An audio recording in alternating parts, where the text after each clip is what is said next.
Hi, I'm Colin Shearer, Senior Vice President of Strategic Analytics with SPSS and IBM Company, here today at the Gartner CRM Summit.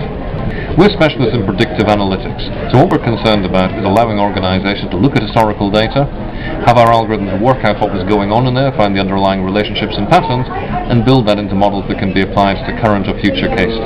And one heavy area of use for this is in CRM, with organizations looking to use it to do more target acquisition marketing, to attract better and to attract more customers and better customers, to use it in trying to do customer growth through cross-selling and very well targeted upselling, and also customer retention, looking at customers who are at risk of leaving and where that risk is combined with a high value currently or predicted value that makes them worth keeping. All of these are areas where predictive analytics has developed big results and serious ROI for our customers in the past. And looking at trends that we're seeing in the market just now, there's some very exciting things happening. One is a continual increase in the range and scope of data that is being used for analysis. So organizations have often started off looking at simple descriptive and demographic information on customers married to behavioral information. What they do, how they transact, how they use the product or services provided to them. So for example, their calling behavior on a mobile phone or their spending and payment behavior on credit cards. And that sort of information can give very good, very robust predictive models. But organizations we see today are really pushing the envelope somewhat in that. And they're adding what we would call interaction data, the fine detail of how the customer interacts with the organization.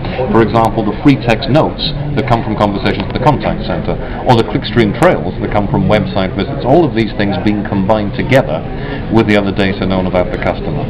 And then the fourth element we see being brought into that mix these days is attitudinal data. People's feelings, thoughts, preferences, whims, desires. Typically brought in the past as part of surveys, customer satisfaction surveys before, but in those days kept sort of separate and aggregated. Now we see this being brought in as something we know about these specific customers. One of the most exciting trends we've seen is people now beginning to introduce attitudinal data. So this is information on people's whims and needs and preferences and desires, not abstracted at some anonymous aggregated level as part of, say, a satisfaction survey, but instead linked to this customer and people like them. And this gives the motivation, the drivers behind people's actions. So it may be that you have a predictive model, if you're a mobile phone company, that predicts with 83% accuracy that somebody of my demographic profile whose calling behavior has changed like mine has in the last 6 months, they're going to go. But you don't know why I'm going to go, and you don't know how to stop. If you know my attitudes as well, you'll know what's made me dissatisfied and also what might motivate me to stay loyal. Another important trend is who uses this technology.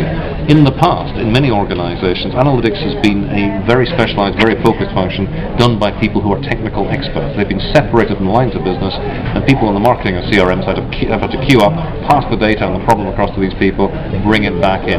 Now, more and more, ownership is being taken within the marketing and CRM functions, within the line of business itself. And what we're seeing is now a generation of tools that make it possible for these marketers, these CRM people, to actually be able to drive analytics themselves, not at some obscure technical level, not with having to look into the detail of what's going on, but rather at a level that fits in with their job, of how they understand the customers better, how they drive the campaigns, how they can estimate the returns from a particular predictive approach, how they can roll that out and deploy it.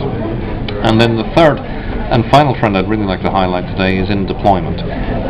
We are a predictive analytics vendor, but we would still never try to sell analytics for analytics' sake. As I've said, it's about bringing together the data and building these accurate predictive models, but no matter how rich your data set about your customers, no matter how accurate the models you build, until you actually turn the results of that model into action in some way, you're not actually going to benefit from it. You're not going to generate an ROI. So what we do is we help organizations to take results and carry that into action basically wherever a decision the organization needs to be made, whether that is driving the correct selection of candidates for a campaign for outbound marketing, or whether it is deploying predictive models live, say within a contact center, within a website, ensuring that every interaction with the customer is driven with a smarter decision behind it and therefore drives a better outcome and better results for